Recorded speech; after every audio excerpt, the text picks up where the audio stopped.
Shalom, salam sejahtera bagi saudara-saudari yang terkasih di dalam Yesus Kristus dimanapun saudara-saudari berada. Mazmur 3 ayat 3-4 menyatakan demikian. Tetapi Engkau, Tuhan, adalah perisai yang melindungi aku. Engkaulah kemuliaanku dan yang mengangkat kepalaku. Dengan nyaring aku berseru kepada Tuhan, dan Ia menjawab aku dari gunungnya yang kudus. Saudara-saudara yang terkasih, adalah anugerah bagi setiap kita memiliki juru selamat yang memberi keselamatan hidup kekal. Di dalam Dia, kita boleh datang dalam segala keraguan, keputusasaan, kesedihan, ketakutan akan apa yang sedang kita hadapi, bahkan untuk masa depan. Sebab Tuhan yang kita percayai sekali-kali tidak akan meninggalkan kita, tetapi Ia memegang kita dan bersama dengan kita menghadapi segala pergumulan hidup. Dengan kesungguhan hati, mari kita nyatakan bahwa sekalipun tak ku tahu hari esok, asal bersama Tuhan itu cukup.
Melindungiku tetap.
Bapa di surga, kami bersyukur karena kami memiliki Allah yang kami dapat andalkan dalam segala situasi kehidupan kami.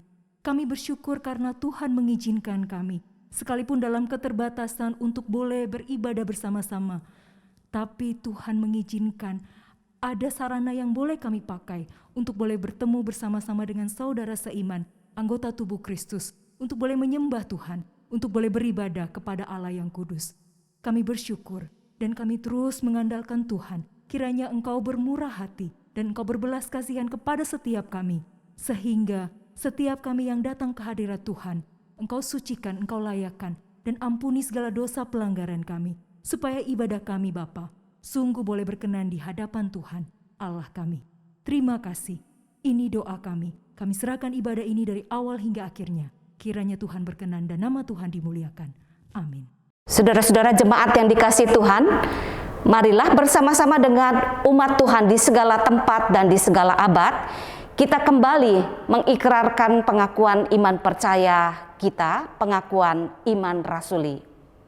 Aku percaya kepada Allah, Bapa yang Maha Kuasa, Khalik langit dan bumi, dan kepada Yesus Kristus, anaknya yang tunggal Tuhan kita, yang dikandung dari Roh Kudus, lahir dari anak darah Maria, yang menderita sengsara di bawah pemerintahan Pontius Pilatus, disalibkan, mati dan dikuburkan, turun ke dalam kerajaan maut.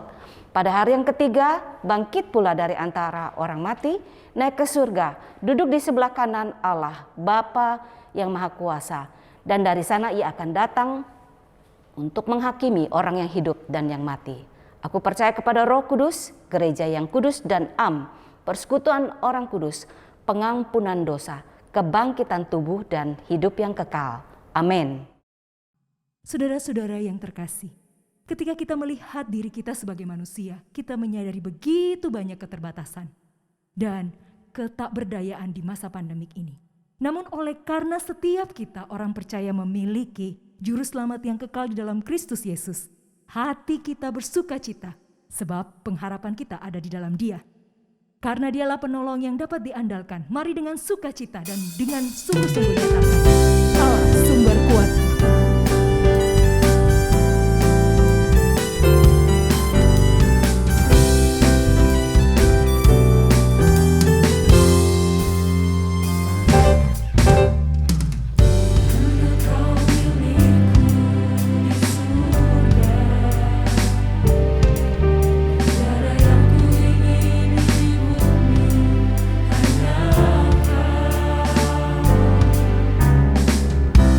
Tak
Jemaat yang terkasih dalam Tuhan, hidup di dunia sementara ini penuh dengan pergumulan dan kesesakan, dan sulit untuk melihat, memahami rencana Tuhan.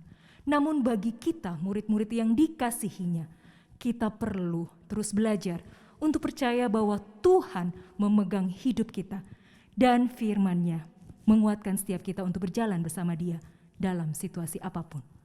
Mari kita menyiapkan hati kita, berseru melalui pujian dalam iman kepada Dia kebenaran sejati. Hatiku percaya.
Biarlah ini menjadi doa bagi setiap kita untuk menyambut kebenaran Tuhan. Saat ku tak melihat jalanmu, saat ku tak mengerti rencanamu, namun tetap ku pegang janjimu.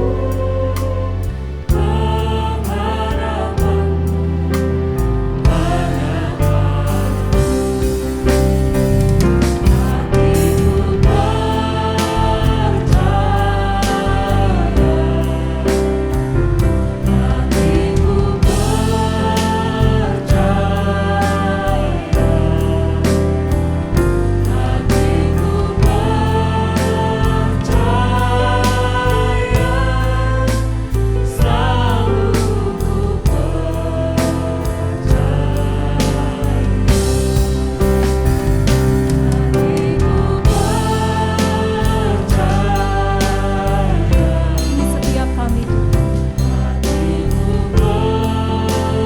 kami berseru kepadamu Tuhan.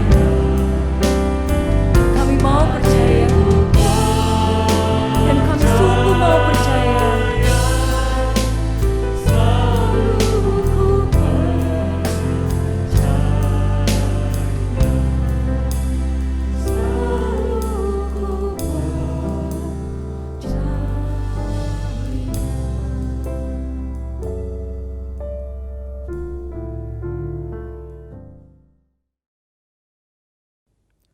Shalom, salam sejahtera saudara sekalian yang dikasihi Tuhan. Puji syukur kepada Tuhan yang telah memberikan kepada saya anugerah untuk boleh menyapa saudara sekalian pada kesempatan yang berbahagia ini. Saudara, doa jelas adalah hal yang sangat penting dalam hidup Kristen. Apalagi di tengah situasi krisis ketika hari-hari kita dipenuhi dengan terpaan berita dan tekanan pergumulan yang tidak mudah. Namun, ketika suatu krisis berlangsung cukup lama, banyak orang yang mulai mempertanyakan kuasa doa. Apakah kita masih perlu berdoa? Mengapa berdoa? Apakah memang doa orang percaya itu masih berkuasa? Saudara, itu sebabnya hari ini saya ingin mengajak kita merenungkan tentang tema doa ini, saudara. Doa adalah suatu privilege, suatu hak istimewa yang Tuhan anugerahkan kepada setiap orang percaya. Kita perlu belajar dan menikmati doa di tengah krisis seperti yang kita lalui hari ini. Bagaimana sepertinya kita berdoa. Dan bagaimana kuasa doa itu bisa menolong kita menghadapi krisis dengan berbagai dampaknya ini. Saudara, saya ajak kita belajar dari Mazmur nomor yang ketiga. Mazmur nomor yang ketiga. Saya akan membacakan bagi kita sekalian bagian ini, saudara. Namun sebelumnya saya undang sekali lagi kita untuk bersama-sama bersatu dalam doa, memohon pertolongan Tuhan untuk kita boleh memahami dan meresponi firman-Nya. Mari kita berdoa. Bapa dalam surga, kami bersyukur untuk kesempatan yang indah Engkau boleh mempertemukan kami beribadah bersama, dan kami rindu untuk belajar dari firman-Mu.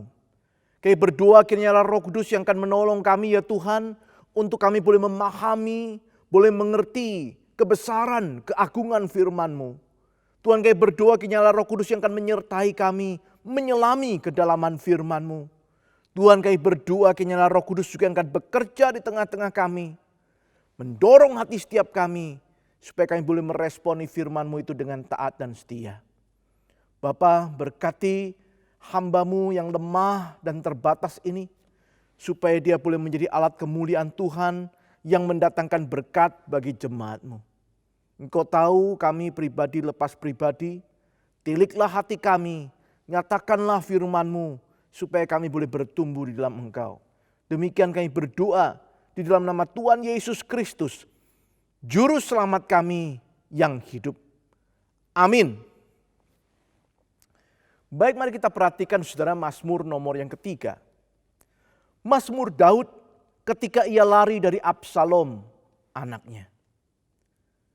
Ya Tuhan, betapa banyaknya lawanku. Banyak orang yang bangkit menyerang aku. Banyak orang yang berkata tentang aku, baginya tidak ada pertolongan daripada Allah. Tetapi Engkau Tuhan adalah perisai yang melindungi aku. Engkaulah kemuliaanku dan yang mengangkat kepalaku. Dengan nyaring aku berseru kepada Tuhan, dan Ia menjawab aku dari gunung-gunungnya yang kudus.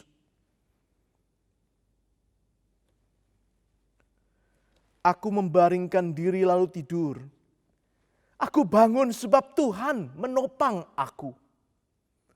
Aku tidak takut kepada puluhan ribu orang yang siap mengepung aku. Bangkitlah Tuhan, tolonglah aku, ya Allahku. Ya, Engkau telah memukul rahang semua musuhku dan mematahkan gigi orang-orang fasik. Dari Tuhan datang pertolongan, berkat-Mu atas umat-Mu. Demikian jauh saudaraku pembacaan firman Tuhan. Saudara, kitab Mazmur sering dilihat sebagai kitab pujian umat Tuhan. Isinya adalah gambaran dari berbagai ekspresi atau emosi umat Tuhan dalam menjalani hari-hari hidupnya sebagai umat. Ada kekaguman, ada sukacita, ada pujian. Tetapi juga ada ratapan, keluhan, bahkan jeritan minta tolong, ataupun memohon pengampunan. Saudara, kitab dengan 150 pasal ini dibuka dengan dua nomor pertama yang menjadi semacam headline atau judul bagi keseluruhan kitab. Kedua nomor itu saudara menggambarkan dua tantangan besar dalam hidup umat. Yang pertama, tantangan yang bersifat praktis. Bagaimana umat menghadapi nasihat orang fasik, jalan orang berdosa, dan kumpulan pencemooh. Pemazmur menasihatkan supaya hidup di dalam firman Tuhan, sehingga boleh seperti pohon yang ditanam di tepi aliran air. Mazmur nomor 2 lebih bersifat tantangan teologis, saudara. Umat Tuhan akan menghadapi bangsa-bangsa dunia yang melawan Tuhan. Pemazmur meneguhkan untuk beribadah kepada Allah yang akan membangkitkan sang raja untuk menghakimi dunia ini. Nah, saudara, setelah kedua nomor pertama ini, mulailah kita masuk ke Mazmur nomor 3. yang merupakan mazmur pertama sebenarnya dalam kitab ini yang berisi doa. Saudara, mazmur ini begitu unik. Sekali lagi saudara, jika dua mazmur pertama tadi bisa dianggap semacam judul atau headline dari keseluruhan kitab mazmur, maka mazmur 3 ini bisa dikatakan adalah mazmur pertama setelah dua nomor pembuka tadi. Nah, sebagai mazmur pertama saudaraku, menarik isinya adalah doa. Dan doanya adalah doa di masa yang kelam. Perhatikan judulnya saudara. Nah, sebenarnya mazmur ini juga mazmur pertama yang dimulai dengan sebuah judul yang ada di dalam kitab aslinya juga saudara, dalam bahasa Ibrani. Judul ini memberitahu kita tentang pengarang dan konteksnya. Dikatakan di sana mazmur Daud ketika ia lari dari Absalom anaknya. Saudara, peristiwa ini sendiri dicatat di dalam kitab 2 Samuel pasal 15 ayat 13 sampai pasal 17 ayat 22. Nah saudara, kalau saudara ingin tahu tentang konteks ini bisa membaca dari sana saudara. Kita diberitahu di sana siapakah Absalom itu. Untuk mengingatkan kita saudaraku, saya akan memperkenalkan juga tentang Absalom secara singkat. Saudara, Absalom adalah anak ketiga dari Raja Daud dengan Maakah, anak dari Talmai Raja Geshur. Saudara bisa membaca dari 2 Samuel 3 ayat 3 atau 1 Tawarikh 3 ayat 2. Dia adalah salah satu anak Daud yang lahir di Hebron. Selain Amnon, Kileab, Absalom, Sefaka, dan Yitream. Nah saudara, Alkitab mengatakan dia adalah seorang yang tampan. Bahkan dari telapak kakinya sampai ujung kepalanya, saudaraku, dikatakan tidak ada cacatnya. 2 Samuel 14 ayat 25. Tidak heran saudaraku kalau dia menjadi favorit bapaknya. Bahkan seluruh rakyat Israel. Saudara, suatu ketika Absalom marah karena Amnon, kakak tirinya, putra sulung Daud, menodai Tamar, saudaraku, saudara kandung Absalom. Dalam kemarahannya, saudaraku, Absalom membunuh Amnon, kakak tirinya itu. Dan hal itu membuat sedih hati Daud. Absalom lari kepada kakeknya di Geshur sampai 3 tahun sebelum ia kembali lagi ke Yerusalem.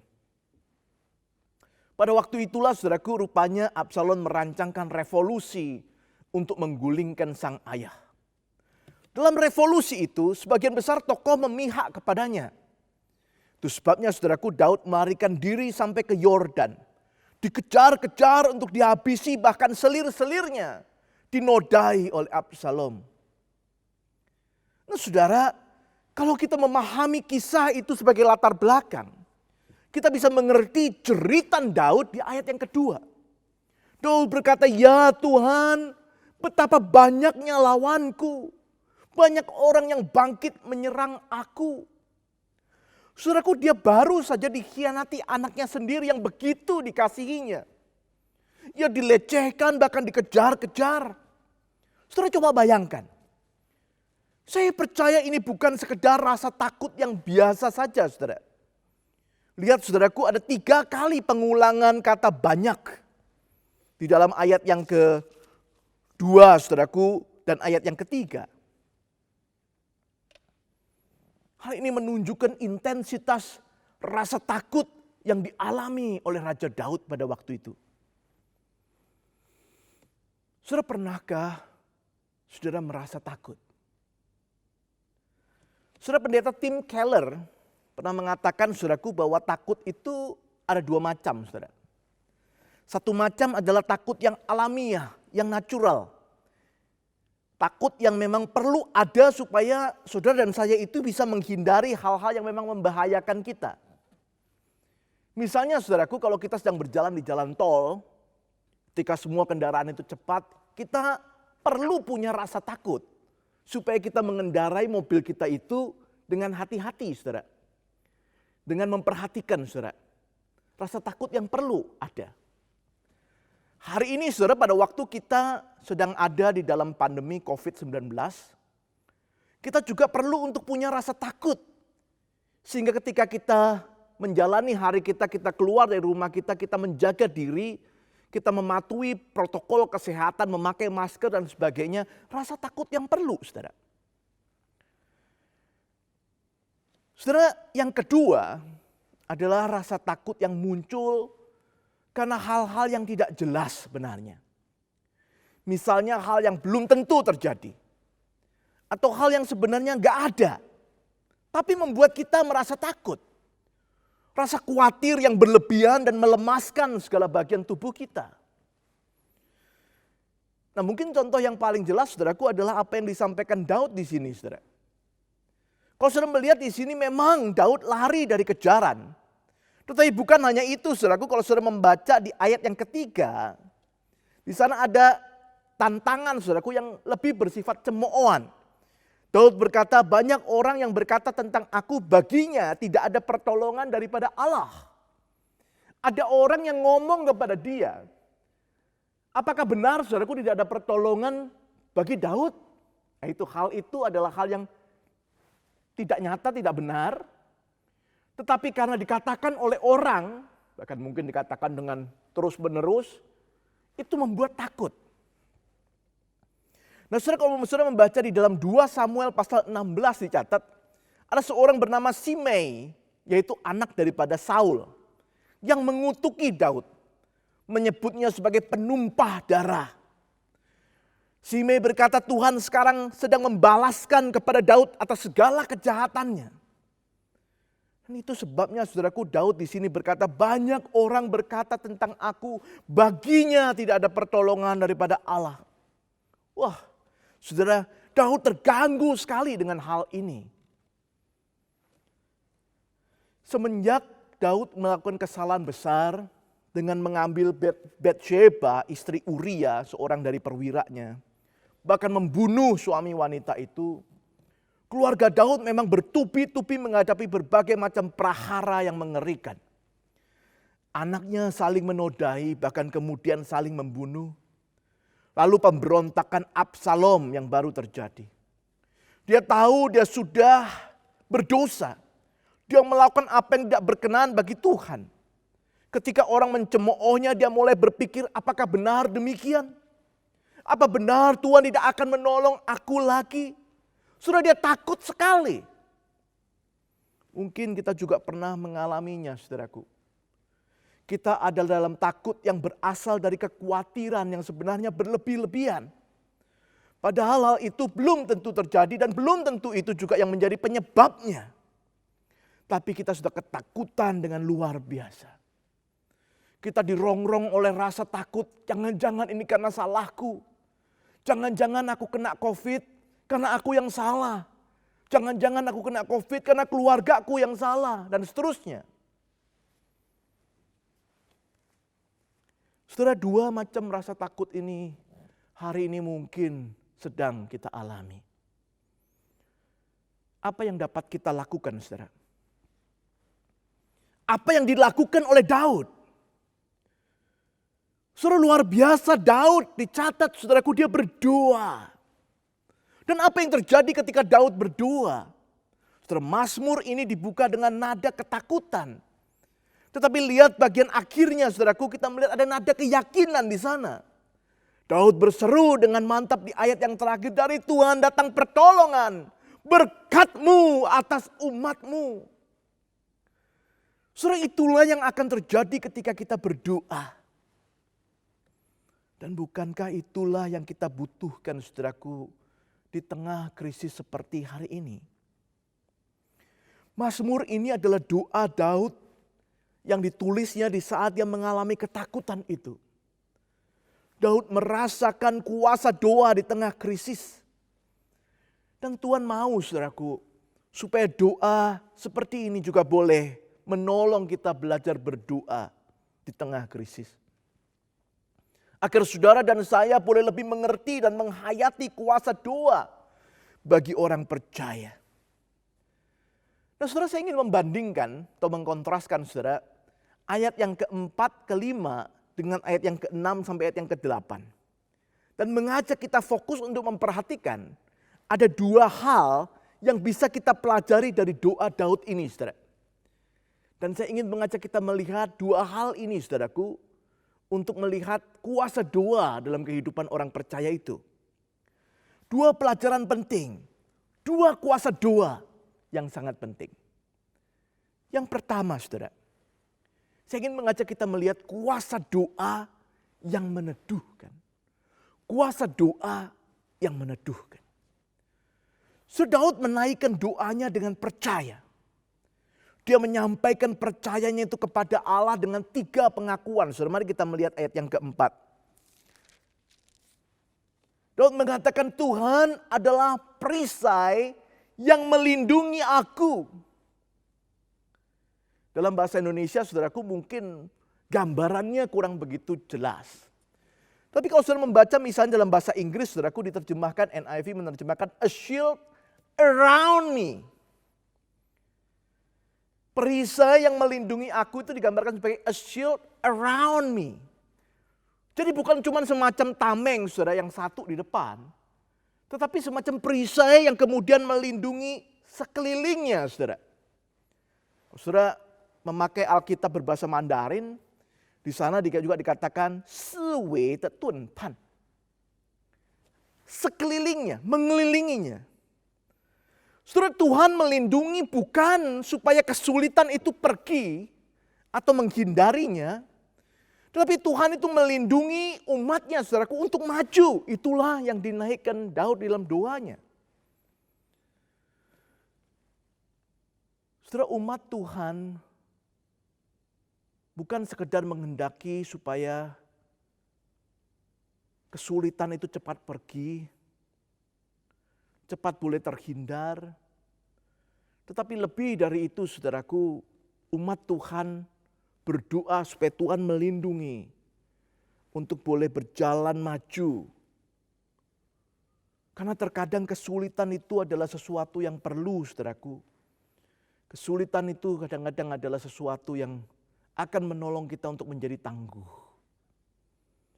Jadi saudaraku, selain kita juga berdoa supaya pandemi ini boleh cepat berlalu, kita juga berdoa supaya ketika Tuhan mengizinkan pandemi ini tetap ada, kita boleh diberikan kekuatan untuk menjadi tangguh. Karena Tuhan adalah perisai yang akan melindungi kita dan kita belajar, saudaraku, untuk melalui kesulitan ini dengan diteguhkan oleh Tuhan. Pengakuan yang kedua, Daud berkata, Tuhan adalah kemuliaanku. Saudara, sesuatu yang dikatakan kemuliaan itu adalah sesuatu yang dibanggakan. Sesuatu yang diandalkan. Daud ingin mengatakan, Engkau Tuhan adalah yang kubanggakan, yang kuandalkan. Saudara, bagi seorang raja, mungkin saudaraku yang pernah menjadi kebanggaannya atau andalannya adalah kekayaannya, kuasanya, tentaranya. Itulah saudaraku adalah kemuliaannya atau kabotnya dalam bahasa Ibrani. Tetapi saudaraku sekarang di dalam doanya, dia mengatakan kabotnya, kemuliaannya adalah Tuhan saja. Kenapa saudara? Karena di tengah-tengah krisis dia menyadari segala yang dulu pernah menjadi andalannya, dulu pernah yang dia banggakan, dulu yang pernah menjadi kemuliaannya, sekarang tidak ada lagi. Itu sebabnya dia hanya mau fokus kepada Tuhan, Tuhanlah kemuliaannya. Yang ketiga, saudara, Daud kemudian mengatakan di ayat yang keempat itu, dan yang mengangkat kepalaku. Pengakuan ketiga ini menjawab 2 pengakuan sebelumnya, yaitu bahwa Tuhan yang akan menjadi sumber kuatnya, yang akan memampukannya untuk maju menghadapi kesulitan dan menghadapi permasalahannya. Kepalanya akan terangkat bersama dengan Tuhan, dia diteguhkan untuk maju, saudaraku, menghadapi persoalan, menghadapi pergumulan. Saya teringat dengan perkataan Paulus dalam surat Filipi pasal yang keempat ayat yang ke-13. Segala perkara dapat kutanggung di dalam Dia yang menguatkan aku, yang memberiku kekuatan. Saudara, umat Tuhan bukan, sekali lagi saudara, bukan tidak boleh berdoa supaya kesulitan itu cepat pergi. Tetapi jangan hanya berdoa itu.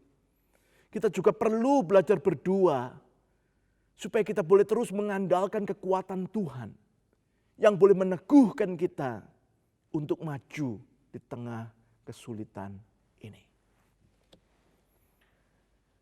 Saudara, dengan percaya yang seperti itu, di dalam doanya waktu dia mengatakan, Tuhan, Engkau adalah perisai yang melindungi aku. Engkau adalah kemuliaanku dan yang mengangkat kepalaku.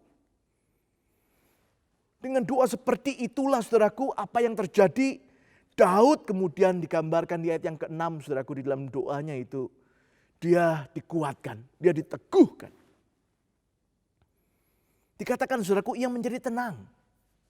Ayat 6 mengatakan ia bisa tidur. Dan ketika bangun saudaraku ia merasakan Tuhanlah yang telah menopangnya. Saudara, banyak penafsir percaya Mazmur ini adalah nyanyian pagi dalam menghadapi musuh. Mazmur ini cocok dinyanyikan ketika kita sedang menghadapi musuh saudaraku dan dinaikkan pada waktu pagi. Doa di waktu pagi. Yang dikontraskan misalnya di dalam pasal yang keempat saudaraku yang diberi judul doa pada waktu malam. Atau bisa dibandingkan juga dengan pasal yang kelima, nomor 5 Mazmur tentang doa di waktu pagi juga. Saudara, gambaran yang ingin disampaikan adalah pemazmur baru melalui malam yang mencekam. Tetapi dengan Tuhan, dia bisa tidur dengan tenang. Berapa lama sudah kita sulit tidur di tengah krisis seperti ini? Kita perlu belajar berdoa. Berdoa untuk menyatakan tentang kepercayaan kita. Bahwa fokus kita, harap kita hanya kepada Tuhan. Dan supaya dengan doa yang demikian kita boleh diteguhkan.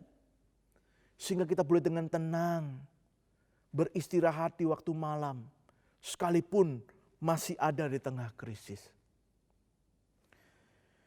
Bukan hanya itu saudaraku. Pemazmur juga menjadi teguh bahkan berani menghadapi segala kesulitan yang berat sekalipun. Bayangkan saudaraku dia mengatakan ada puluhan ribu orang pun tidak membuatnya takut sekarang.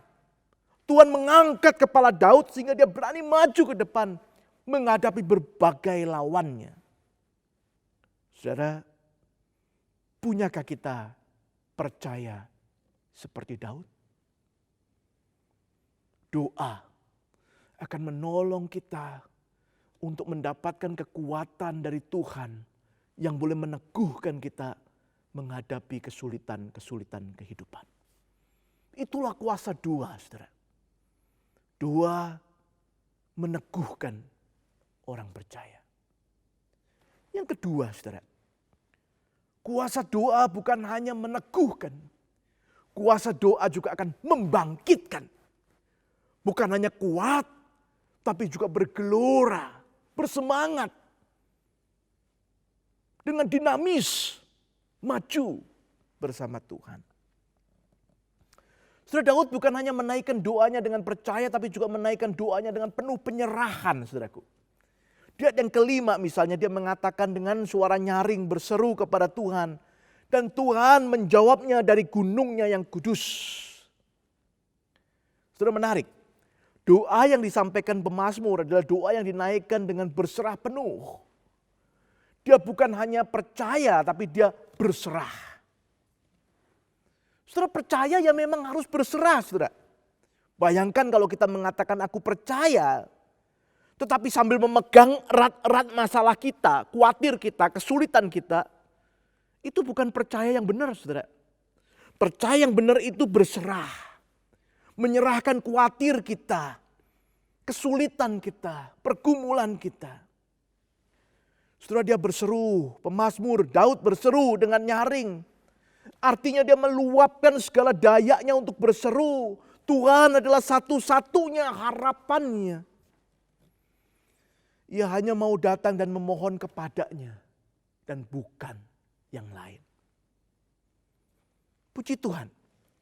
Karena dikatakan Tuhan menjawab aku dari gunungnya yang kudus. Saudaraku, gambaran tentang di atas gunung yang kudus. Biasanya saudaraku menggambarkan sebuah perjumpaan dengan Tuhan. Seorang penafsir menghubungkan bagian ini saudaraku dengan Kejadian pasal yang ke-15. Saudaraku, di Kejadian pasal yang ke-15 digambarkan Tuhan itu berjanji kepada Abraham bahwa dia akan melindungi Abraham dan memberkatinya. Pada waktu itu saudaraku, Abraham bertanya kepada Tuhan, dari mana dia bisa tahu bahwa semua yang dijanjikan Tuhan itu memang akan terjadi. Lalu digambarkan di Kejadian 15 itu saudara, Tuhan memanggil Abraham untuk membawa korban. Nah, yang menarik adalah ketika korban itu dibawa oleh Abraham ke atas gunung Tuhan. Perhatikan saudara, bukitnya yang kudus, gunung Tuhan. Justru di sanalah saudara, Tuhanlah yang membakar korban itu, bukan Abraham. Artinya saudara, Tuhanlah yang berjanji.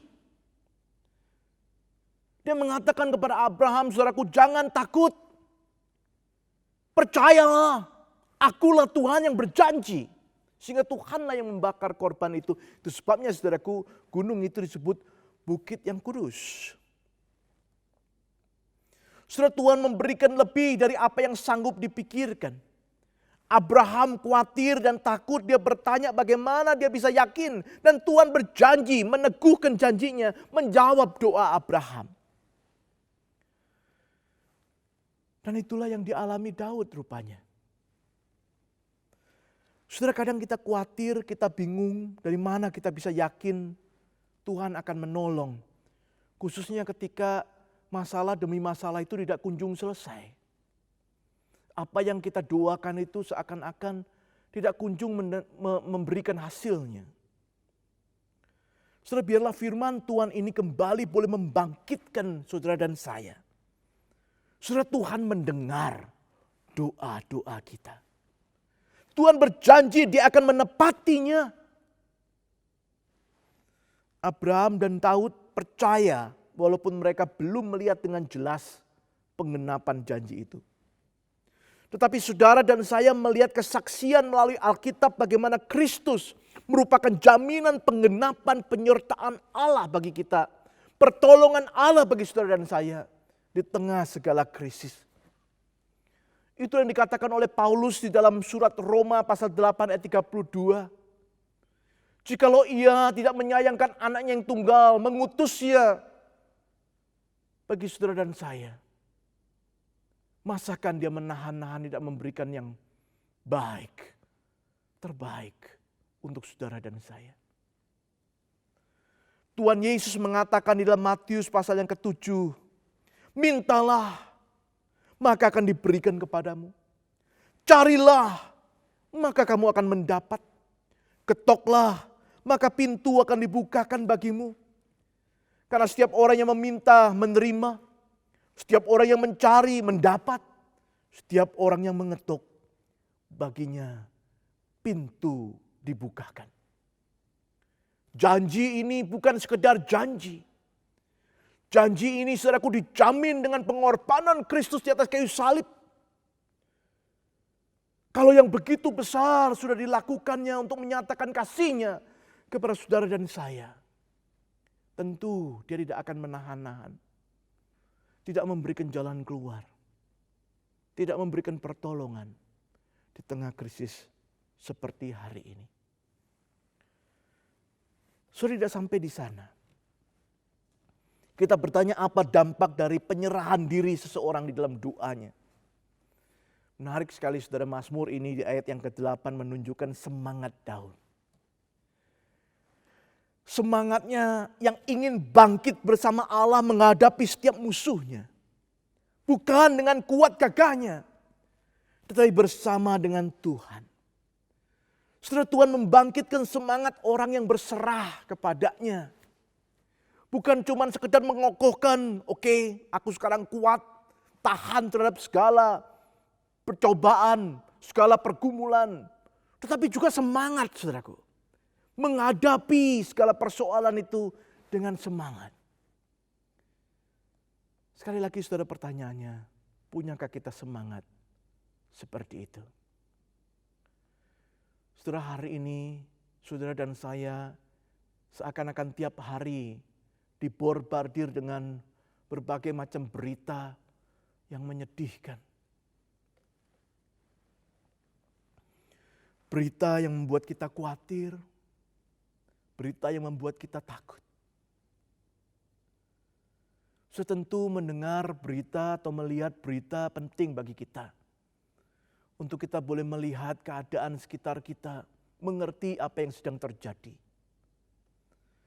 Tetapi yang lebih penting lagi saudaraku adalah jangan sampai kita lupa berdoa.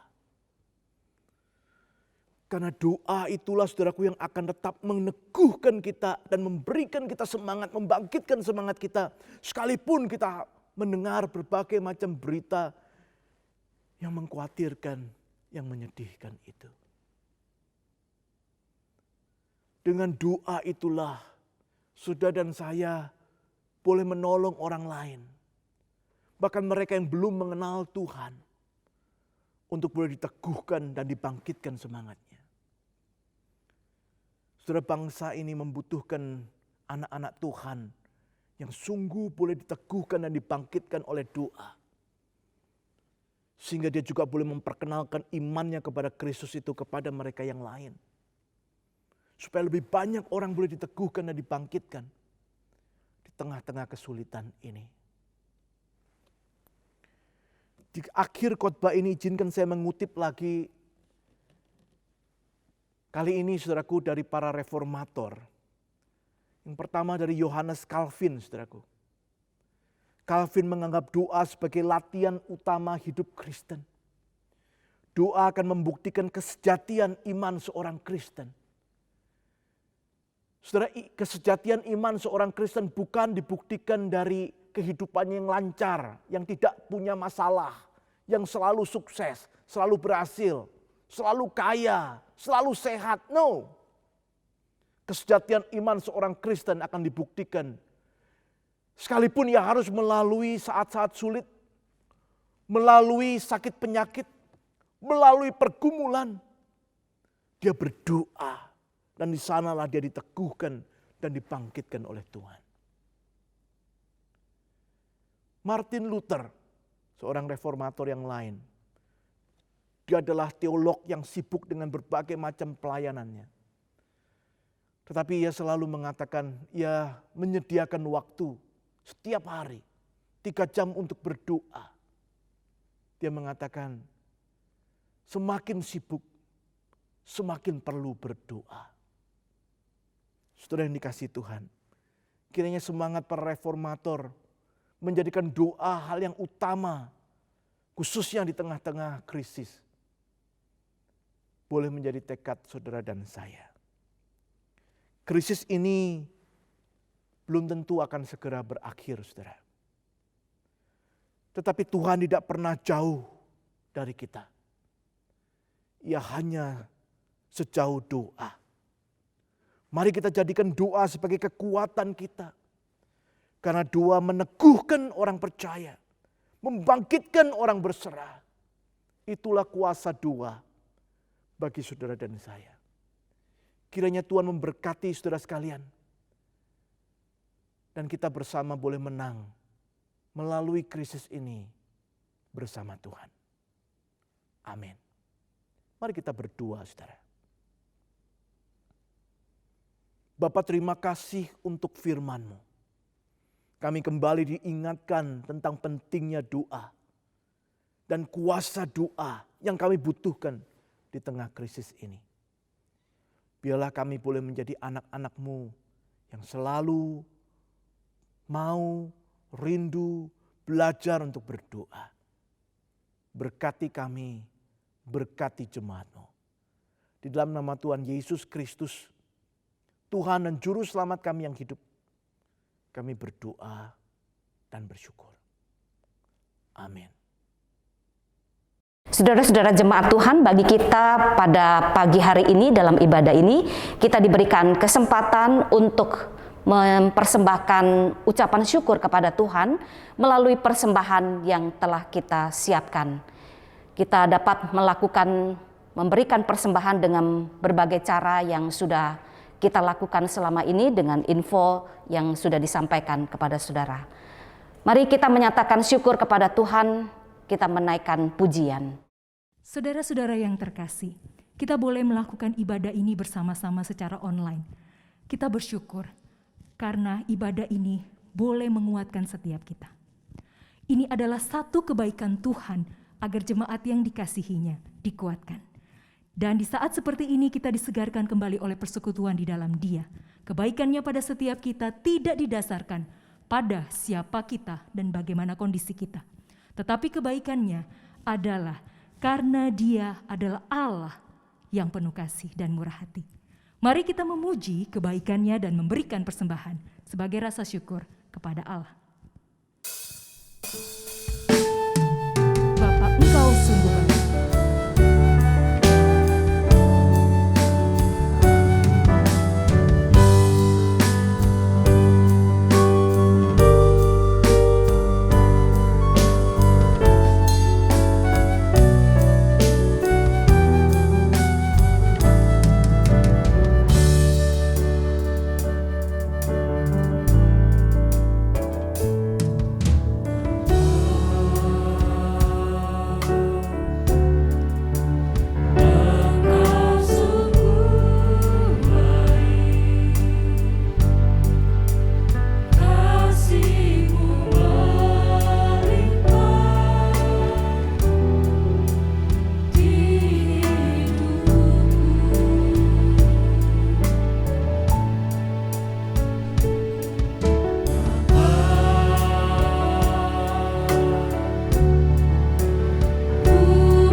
Mari kita masuk di dalam doa mempersembahkan persembahan syukur kita kepada Tuhan dan juga kita akan menaikkan beberapa pokok doa syafaat.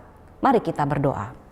Tuhan Allah Bapa yang ada di dalam kerajaan sorga, kami mengucap syukur atas kemurahan, kebaikan, pemeliharaan Tuhan yang sempurna dalam hidup kami masing-masing sehingga kami boleh ada sampai pada hari ini semua karena anugerah Tuhan. Terima kasih untuk penghidupan yang Tuhan masih pelihara sampai pada hari ini. Tuhan telah memberkati segala usaha pekerjaan dan segala aktivitas yang dilakukan, diupayakan oleh anak-anak-Mu, sehingga Tuhan sampai pada hari ini Engkau telah memberkati kami dan kami boleh tetap hidup mengandalkan Engkau dalam setiap jalan kehidupan kami. Terima kasih Bapa untuk berkat-berkat-Mu yang boleh kami terima di dalam keadaan kami masing-masing. Dan hari ini kami membawanya dengan ungkapan syukur kami. Biarlah uang persembahan yang kami berikan ini sungguh Tuhan boleh kuduskan dan Tuhan pakai untuk menjadi alat di tangan Tuhan bagi pelayanan pekerjaan Tuhan melalui dan di dalam gerejamu di tempat ini, Gereja Kristen Kalam Kudus, Kosambi Baru. Terima kasih Bapa, kami menyerahkan hidup kami ke dalam tangan-Mu Bapa. Pada kesempatan ibadah hari ini, kami ingin juga mengingat untuk negara dan bangsa kami. Kami ingin berdoa Tuhan untuk bangsa Indonesia. Kami bersyukur selama 76 tahun Engkau telah memimpin dan menyertai negara Republik Indonesia. 76 tahun telah merdeka. Kami bersyukur untuk kemerdekaan yang Tuhan anugerahkan bagi negeri kami. Biarlah bangsa Indonesia, kami semua rakyat Indonesia, sungguh-sungguh menghargai kemerdekaan yang Tuhan beri ini. Sehingga kami dapat mengisi kemerdekaan ini dengan hal-hal yang berkenan kepada Tuhan, bersama membangun NKRI yang kami cintai. Saat ini kami membawa Bapak Presiden kami, Bapak Jokowi dan wakilnya, dan juga bersama dengan para menteri dan pemerintah pada tingkat atas sampai pada tingkat bawah. Kami berdoa Tuhan yang akan memberikan hikmat kepada para pemerintah kami untuk mereka senantiasa mengedepankan kepentingan rakyat dan juga segala kebijakan-kebijakan yang diambil ya Tuhan untuk kepentingan rakyat banyak. Dan kami berdoa Tuhan, masalah yang terjadi di negeri kami ini di bawah kepemimpinan Bapak Presiden Jokowi, Tuhan yang akan berikan hikmat kepadanya agar beliau dapat memimpin negeri kami ini dalam keadaan yang sulit ya Tuhan, menangani pandemi. Tuhan, kami percaya hikmat Allah turun atas Bapak Ibu pemimpin negeri kami ini. Terima kasih ya Bapak di surga, kami menyerahkan gereja Tuhan di mana kami boleh ada ditempatkan di tempat ini, biarlah kami pun juga boleh memancarkan keindahan kasih Kristus, sehingga melalui gereja Tuhan kami sekalian boleh menjadi saksi dan menjadi berkat bagi masyarakat sekeliling kami, menjadi garam dan terang dunia bagi bangsa yang kami cintai.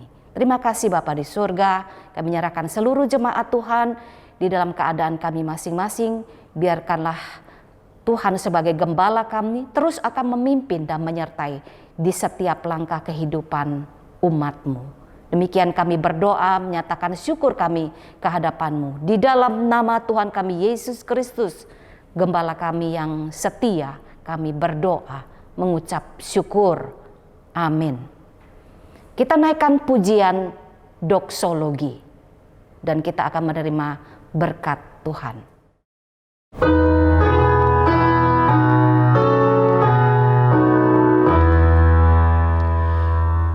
Puji Allah Bapa Putra, puji Allah Roh Kudus, ketiganya Yang Esa. Pohon selamat sumber berkat.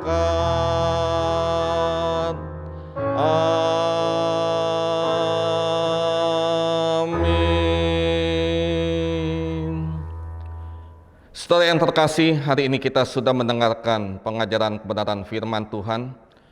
Lakukanlah firman Tuhan di dalam kehidupan saudara. Jadilah anak-anak Tuhan yang menjadi berkat dan diberkati, khususnya bagi masyarakat Indonesia. Mari saudara arahkan hati kita dan terimalah berkat dari Tuhan. Kiranya cinta kasih dari Tuhan Yesus yang berkelimpahan, cinta kasih dari Allah Bapa yang tak berkesudahan, persekutuan, penghiburan, dan kekuatan dari Allah Roh Kudus tinggal menyertai di dalam kehidupan saudara bersama dengan keluarga mulai hari ini, esok sampai selama-lamanya. Amin. Amin.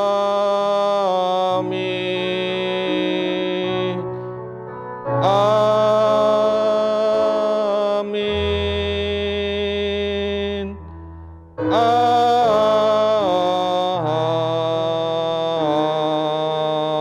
Amin.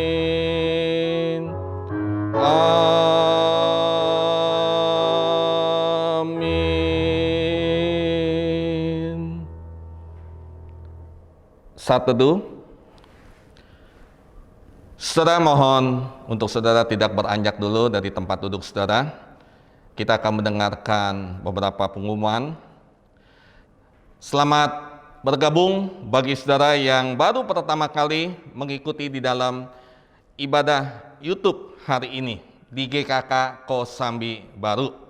Kami hamba Tuhan Majelis Jemaat menyambut penuh dengan sukacita. Dan saudara, minggu depan dan seterusnya, saudara juga dapat mengikuti ibadah bersama keluarga di rumah saudara. Kami hamba Tuhan Majelis mengucapkan terima kasih kepada hambanya, Bapak Pendeta Irwan Pranoto dan juga tim ibadah dari SCT Saat Malang yang telah menyampaikan firman Tuhan dan memimpin seluruh liturgi ibadah hari ini. Tuhan Yesus memberkati. Saudara, minggu depan, tanggal 22 Agustus, kebaktian umum dapat diikuti melalui live Zoom meeting pada pukul 8. Saudara-saudara jemaat sudah dapat bergabung lebih awal untuk kita bisa saling menyapa, bincang-bincang sesama jemaat. Dan firman Tuhan akan dilayani oleh hambanya Pendeta Jeffrey Xiao. Pendeta Jeffrey Xiao adalah pengajar dari SCT Saat Malang. Oleh karena itu saudara, mari ajak seluruh anggota keluarga bergabung beribadah bersama di rumah. Bagi kaum wanita diundang untuk bergabung pada persekutuan Komisi Wanita virtual, yaitu pada hari Jumat tanggal 20 Agustus 1930. Ya, diingat saudara, khusus wanita pukul 19.30 tanggal 20 Agustus. Ya, dan Zoom sudah siap dibuka pada pukul 19. Pada persekutuan Komisi Wanita kali ini akan diadakan juga satu acara yang menarik, yaitu lomba menyanyi karaoke, ya. Oleh karena itu, seluruh kaum wanita dapat ikut bersekutu dan bersukacita bersama. Dan diingatkan untuk para hamba Tuhan majelis, pada siang hari ini pada pukul 13 akan diadakan rapat majelis secara virtual. Mohon semuanya bisa hadir, para hamba Tuhan dan majelis.